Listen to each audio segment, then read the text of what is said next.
کنگن پور کے government primary school ہرچوکی ہتھاڑ میں محکمہ ایجوکیشن کی منمانیاں 22 لاکھ روپے کی گرانٹ منظور ہونے کے باوجود اسکول جو کر تو ٹھیکیدار نے آ کر دیوار تو گرا دی، جب بنانے کی باری آئی تو غائب ہو گیا۔ تو دیوار کا ایک حصہ وہ گرا کے چلے گئے ہیں، تو اس کے بعد جو ہے وہ پتہ چلا کہ اس کا جب اس سے بات ہوئی ٹھیکیدار سے تو اس نے کہا کہ اس کا آرڈر جو ہے وہ ٹینڈر جو ہے وہ کینسل ہو گیا۔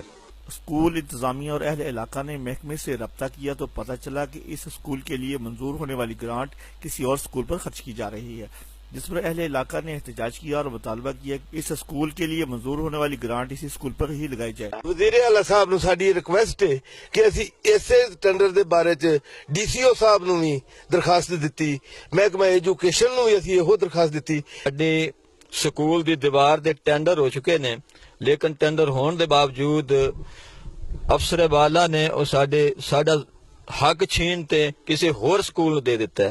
جب اس معاملے پر ڈپٹی ڈی او ایجوکیشن سے پوچھا گیا تو انہوں نے اپنا موقف دینے سے انکار کر دیا۔ 200 سے زائد طلبہ طالبات اسکول میں اپنی تعلیم جاری رکھے ہوئے ہیں، لیکن بچے اور اسکول انتظامیہ دیوار نہ ہونے کی وجہ سے، غیر محفوظ ہونے کی وجہ سے خوف میں مبتلا ہے۔ اور ساڈی ڈگیاں دیواراں نو بنایا جائے، دہشت گردی دا بول بالا ہے اور بہت ہی خوف زدہ اسی۔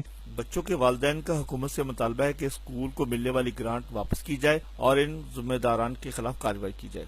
کیمرہ مین زمان کے ساتھ مہر وقار، 49 نیوز، الہ آباد۔